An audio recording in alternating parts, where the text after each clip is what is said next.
제2차 세계대전 당시 독일의 전쟁 기계는 잔혹할 정도로 효율적이고 파괴적인 죽음과 파멸의 도구로서 무시무시한 명성을 얻었습니다. 하지만 이 영상에서는 그런 증거를 전혀 볼 수 없을 겁니다. 나치가 설계한 분도발패, 즉 기적의 무기들은 역사상 가장 황당하고 미친 듯이 어이없고 멍청하며 우스꽝스러운 무기 설계들을 포함하고 있습니다. 여러분이 곧 보시겠지만 이 분도발패 대부분은 미친 만큼이나 쓸모도 없었습니다. 만들기에 비현실적이라 대량 생산은 고사하고 대부분의 분도발패는 시제품도 되지 못했습니다. 막대한 자금과 기술력을 빨아들이면서 이런 기이한 장치들은 독일의 자원을 엄청나게 소모했지만 전술적이나 전략적으로는 거의 아무런 이점도 가져다 주지 못했습니다. 이번 에피소드에서는 나치 분도발패에 기괴하고 엉뚱한 세계를 깊이 파헤쳐 보겠습니다. 그 중에서도 가장 미친 프로젝트들, 군사 전문가들이 상상한 가장 황당한 공상들이 실제 시제품으로 만들어진 사례들에 집중할 예정입니다. 월드에 오신 걸 환영합니다. 분도발패에는 온갖 종류의 기상천외한 설계들이 가득합니다. 특히 가장 미친 설계인 판저웨머리는 반드시 후보에 들어가야 합니다. 이 전차가 실제 대량 생산될 뻔했다는 점을 고려하면 더욱 그렇습니다. 그러니 잠시 물러서서 우리는 그렇게 해야 할 것 같네요. 판저 오스막은 초중 전차로 무게가 188 달했습니다. 이는 당시 현장에서 사용된 가장 무거운 전차보다도 4배나 무거웠고 현대의 최전방 전차보다도 3배나 더 무거운 수준이었습니다. 이 전차는 정말 거대했습니다. 분명한 이유로 처음에는 맘모스라는 별명이 붙었던 판저 우벌은 전장에 있는 모든 차량을 압도했을 것입니다. 하지만 물론 이건 분도발패 프로그램이기 때문에 어떤 것도 상식적으로 진행되지 않았습니다. 그래서 100 넘는 무게와 18cm 두께의 장갑을 두른 판저 8은 그것을 개발하던 사람들과 전 세계 논란 역사가들에게 마우스라는 이름으로 알려지게 되었습니다. 상상조차 할 수 없는 일이었습니다. 이 거대한 기계는 말도 안 될 정도였습니다. 마우스 설계자들은 원래 더 작은 포로 무장했지만 이 괴물을 100 이하로 유지하려 했습니다. 1943년 5월 아돌프 히틀러가 이 목재 모형을 보고 전혀 만족하지 않았습니다. 그건 불가능한 일이었죠. 그는 장난감 포 대신 반드시 150mm 대형포를 무장해야 한다고 주장했다. 만약 히틀러의 뜻대로 됐다면 마우스는 쉽게 200 달하는 무게가 되었을 것입니다. 이 프로젝트에 관여한 누구도 침착하다 할 수는 없지만 어딘가에서 누군가 타협을 이끌어냈습니다. 타협이 이루어졌고 강력한 크루프 128 팩44 대전차포가 장착되었습니다. 대신 마우스에 장착되었습니다. 무게는 28kg 포탄 발사로 모든 전투 차량을 무력화시킬 수 있었다. 연합군이 3,500 넘는 사거리에서 배치한 이 무기는 매우 강력했으며 마우스를 무시무시한 전차 파괴자로 만들었습니다. 이 무기는 판저 IB에 사용된 것과 같은 75 포와 대인용 M64 기관총으로 보완되었습니다. 강력한 장갑과 무장을 갖춘 마우스는 돌파 전차로 사용되어 방어가 잘 된 진지에 구멍을 뚫고 무사히 빠져나오는 것이 목적이었습니다. 전장에서 마우스를 본다면 정말 두려웠겠지만 그렇게 서둘러 도망칠 필요는 없었을 것입니다. 그 이유는 마우스가 결국 100 훨씬 넘는 무게가 나갔기 때문입니다. 이런 용도 때문에 전차가 조금 우스꽝스러워 보이기 시작하는 것이죠. 상당히 큰 엔진을 사용했음에도 불구하고 항공기에 사용되던 설계를 개조한 12기통 엔진 이 사용 가능했는데 이 엔진들은 엄청나게 컸고 마우스가 기계적인 문제로 가득 차게 만드는데 일조했습니다. 부가치 베이론만큼의 마력을 내면서도 마우스의 최고 속도는 느긋하게 시속 12 불과했습니다. 히틀러는 설계도를 보고 이것을 100대만 있었다면 러시아군을 물리칠 수 있었을 것이라고 말했다.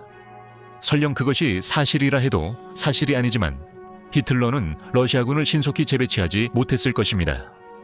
이걸 본 모든 전차 지휘관들은 이 전차가 쓸모없다는 걸 알았습니다. 너무 느리고 약점이 많아 공격받기 쉬웠으며 너무 비쌌기 때문에 이 한 대를 만들면 전투에서 확실한 효과를 보인 티거 전차 6대나 7대를 포기해야 했습니다. 히틀러가 마우스 전차 계획을 두고 소리치던 그 장면은 정말 암울했을 겁니다. 히틀러는 어떻게 전쟁을 바꿀 수 있을지 1000톤이 넘는 전차를 꿈꾸며 떠들어댔고, 그 주변의 장군들과 장교들은 전투 경험이 있는 사람들이라 이 무기의 부적합함과 자신들의 상황이 얼마나 절박한지 잘 알고 있었습니다. 몇몇은 항의했지만 대부분은 총통의 의지에 반대하기엔 너무 두려워서 침묵했습니다. 마우스 전차는 시제품 2대만 제작되었고 실전 투입은 되지 않았다. 다른 전차들도 거의 완성됐지만 결국 포기되어 거대한 잔하에만 공장에 방치되었다. 그러나 실제 투입되었더라도 큰 성과는 어려웠을 것입니다. 이처럼 거대한 전차들은 전쟁 막바지에 하늘을 완전히 장악한 연합군 공군에게는 그야말로 손쉬운 표적이 되었을 것입니다.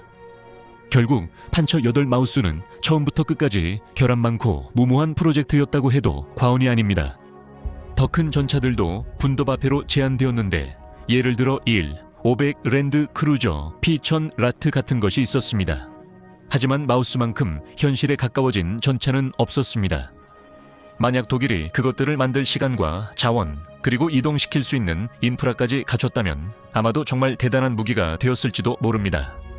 하지만 독일은 이 모든 것들을 갖추지 못했습니다. 1944년과 1945년 베어마흐트는 기존 전차 부대에 연료 공급도 빠듯했고 이런 괴물 같은 전차의 연료를 공급하는 것은 불가능했습니다. 그렇기 때문에 마우스는 실제로 대량 생산 직전까지 갔던 가장 어이없는 분도바페 중 하나이며 제2차 세계대전의 놀라운 만약의 이야기로 남아있습니다.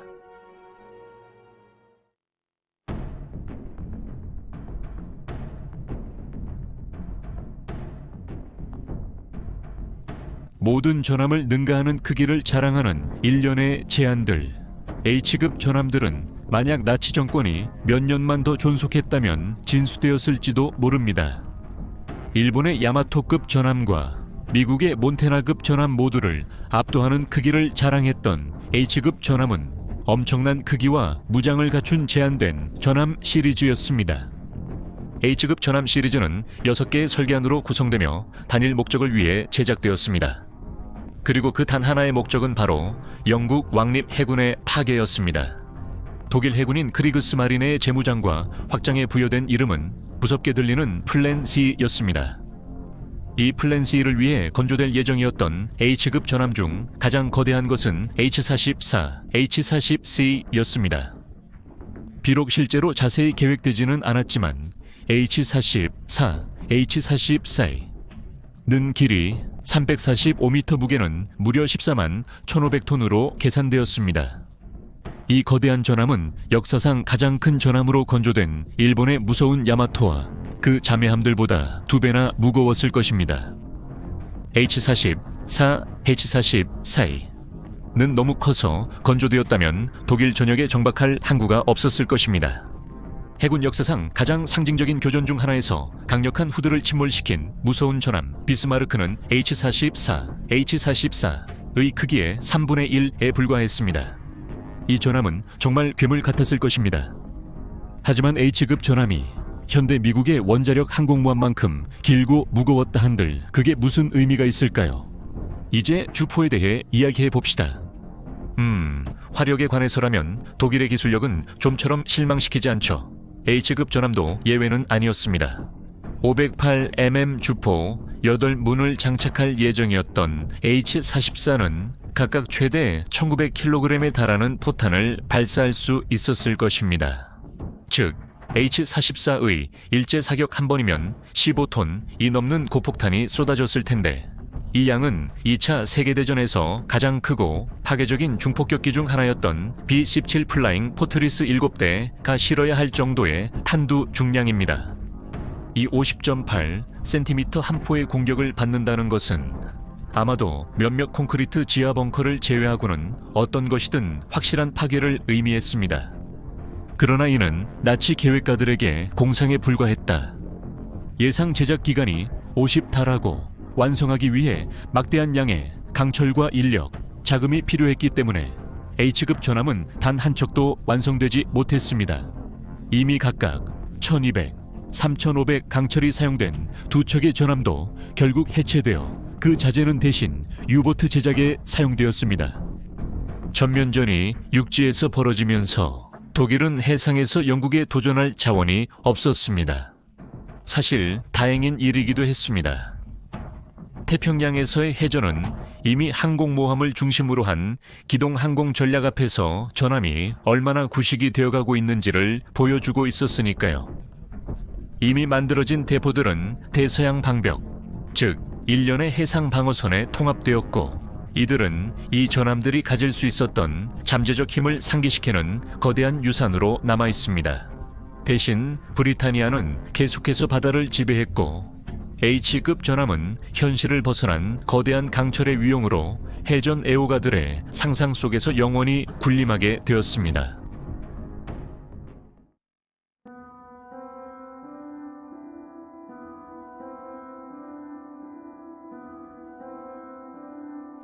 이 시점에서 나치가 2차 세계대전 동안 온갖 야심차고 비현실적인 무기 개발 프로그램을 추진했다는 것은 꽤 분명해졌을 것입니다. 메서슈미트 Me-163은 아마도 그 대표적인 예일 것입니다. 세계 최초이자 유일하게 실전 배치된 로켓 추진 전투기였으며 조종사가 탑승한 항공기 중 최초로 시속 1000 돌파한 기체였습니다. 참고로 이 기록은 10년 동안 깨지지 않았습니다. 이 놀라운 비행기는 코메디이라는 별명을 얻었고 하늘을 찬란하게 가르며 질주했습니다. 나치는 오랫동안 로켓 기술의 선구자였습니다. 그리고 그들은 터보 제트기의 사용에서도 한계를 뛰어넘고 있었지만 로켓을 항공기에 적용할 수 있는 가능성은 그들의 상상력을 사로잡았습니다. 공기를 흡입할 필요 없이 오직 자신들이 싣고 있는 추진제만을 연소시키는 로켓기는 엄청나게 빠를 가능성이 있었습니다. 그리고 1940 중반 독일 도시들이 연합군 폭격기들의 끊임없는 공습으로 초토화되자 나치들은 뭔가 새로운 것을 절실히 원하게 되었습니다. 메서슈미트 163 코멧은 그 해답이자 별명에 걸맞은 기체였습니다. 이 뭉툭한 외모에 속지 마세요. 이 기체는 당시 기준으로 엄청나게 빠른 속도를 자랑했으며 시속 700 도달할 수 있었습니다. 그 과정에서 수직 안정판이 거의 떨어져 나갈 뻔했다고 합니다. 이 속도에서 코멧은 연합군 전투기 조종사보다 2배 이상 빨랐는데 연합군 전투기는 시속 350 미치지 못했다. 미국인 조종사는 자신의 비행대가 공격당하는 것을 보고 코멧이 지옥에서 튀어나온 박쥐 같았다고 말했다. 마시는 깁에 151, 20mm 기관포와 쌍으로 장착된 마시는 카논에 108 30mm 기관포로 무장한 코멧은 전투기는 한 방에, 폭격기는 몇 발 만에 격추시킬 수 있었습니다. 하지만 그들은 반드시 그 한 방 한 방을 정확히 맞춰야 했습니다. 왜냐하면 이렇게 엄청난 추진력을 만들어내는 만큼 이 비행기는 연료를 엄청나게 빨리 소모했기 때문입니다. 시속 1000km가 넘는 속도에 도달하는데 메서슈미트 163은 단 7분 30초 만에 연료가 모두 소진됐고 그 이후에는 활공에서 착륙해야 했습니다. 결국 조종사들은 목표물을 맞힐 수 있는 기회가 단 한 번뿐이었습니다. 비압력 캐빈에서 많은 이들이 의식을 잃을 정도의 G포스를 견디며 자신보다 훨씬 느리게 나는 비행기들을 조준해야 했으니 얼마나 어려웠을지 상상할 수 있을 겁니다. 메서슈미트 163 전투기는 상당히 위험했습니다. 이 점도 언급할 필요가 있겠네요. 결국 혜성은 단순히 빠르기만 한 것이 아니라 불길한 징조이기도 하죠. 아직 개발 중이었고 휘발성 로켓 연료로 가득 찼던 메서슈미트 163은 격추될 가능성만큼 자폭할 위험도 컸습니다. 독일 조종사들이 이런 비행기를 타려고 줄을 서지 않았던 것도 당연한 일입니다.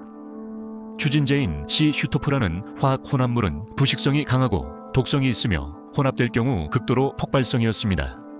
메서슈미트 163의 설계자 알렉산더 리피쉬는 손가락을 집어넣으면 뼈만 남는다고 말했습니다.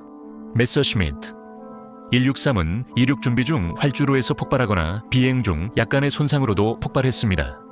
이 독성 화학물질은 종종 비행기 승무원들에게 부상을 입혔고 한 불운한 조종사인 요제프 오제 씨는 연료 라인이 파열되면서 완전히 녹아버렸습니다. 나치들은 모든 분야에서 한계를 넘나들었고 그 중에는 자신들을 죽이는 가장 잔혹한 방법들도 있었습니다. 독일 조종사들과 승무원들이 이것들을 지옥의 기계라고 부른 것은 전혀 놀랄 일이 아니었습니다. 그렇다면 이 기괴한 로켓 추진 비행기는 실제로 쓸만했을까요? 놀랍게도 앞서 언급한 수많은 단점들을 고려하면 정말로 괜찮은 비행기였습니다. 그러나 연료 부족으로 전쟁 동안 대부분의 비행기는 지상에 머물렀다. 짧은 실전 운용 기간 동안 그들은 활공 비행으로 최소한 12대 이상의 연합군 항공기를 격추시켰습니다. 이 비행기는 기동성이 뛰어나고 조종이 쉬워 독일인 시험 비행사는 어린아이도 조종할 수 있다고 말했습니다. 항공기 하단에 큰 스키를 중심으로 한 분리형 착륙 장치를 사용했습니다. 착륙은 매우 안전했습니다. 이 비행기는 계속 폭발하고 적기 격추에 어려움을 겪었지만 이 획기적 접근법의 지속적 개선으로 문제가 해결되었을 수도 있습니다. 빨간색으로 칠해진 모습도 멋졌습니다. 전투 능력과 무관하지만 언급하지 않을 수 없었습니다. 하지만 비용을 고려해보면 이 그림은 훨씬 덜 긍정적으로 보입니다. 총 360내 코멧이 제작되었지만 실제로 사용된 것은 4분의 1 되지 않았습니다. 이 비행기를 연구, 제작하는 데 투입된 시간과 노력, 시제품 테스트 과정, 그리고 공장과 비행장에서 야기된 혼란을 상상해보라. 이 모든 것은 수적으로 열세이고 화력도 부족했던 독일 공군이 감당할 수 없는 비용이었습니다. 하지만 마무리는 조금 다르게 해보겠습니다. 수많은 이야기 중 하나를 통해 메서시미트 263이 얼마나 놀랍고 시대를 앞서갔는지 보여드리겠습니다. 1944년 4월 1100대의 연합군 폭격기가 폭탄을 가득 싣고 라이프치히 시를 폭격하기 위해 밀집 대형으로 비행하고 있습니다. 프리츠 켈브 중위는 코멧에 탑승한 채로 출격합니다. 프리츠 켈브 중위는 완전히 혼자서 엄청난 속도로 폭격기 구름을 향해 날아올라 선두 항공기의 아래쪽에서 접근해 아주 가까운 거리에서 대포를 발사합니다. 연기와 불길 속에서 이 폭격기는 순식간에 산산조각납니다. 안타깝게도 이 놀랍고 기록되지 않은 순간을 담은 사진이나 영상은 없습니다. 머스탱 전투기들이 급히 출격해 침입자를 쫓아내려 하지만 켈브는 코멧의 기술을 강하게 내리고 안전지대로 질주합니다. 그의 비행기는 이미 산산조각난 폭격기의 파편으로 인해 검게 그을리고 손상된 상태였습니다. 한 남자가 공중의 군대에 맞섰지만 그들은 아무런 대응도 할 수 없었습니다. 그 연합 비행대의 어느 조종사도 적어도 속도면에서는 자신들이 절망적으로 상대가 되지 않는다는 사실을 느끼지 않을 수 없었을 것입니다. 이것으로 우리는 나치의 분더바페, 역사상 가장 용감하고 기상천외한 전쟁 승리 무기 개발 시도에 관한 영상을 마치겠습니다. 판저 8마우스 H급 전함 메서시미트 163 코멧은 현재까지 상징적인 존재로 남아있다. 이것들은 발명의 힘, 특히 사회가 절박한 상황에 직면했을 때의 힘을 보여주는 증거입니다. 하지만 이들은 수많은 것 중 겨우 3가지일 뿐입니다. 1930, 40 수백 가지의 분더바페가 제안되었는데 그 중에는 배만한 크기의 전차, 놀라운 성능의 대포, 심지어 우주 무기까지 있었습니다. 아래 댓글로 여러분의 반응을 남겨주시고 다양한 분더바페 발명품에 대한 영상을 더 보고 싶으시면 알려주세요. 이 영상의 좋아요와 구독 부탁드립니다. 시청해주셔서 감사하고 다음에 뵙겠습니다.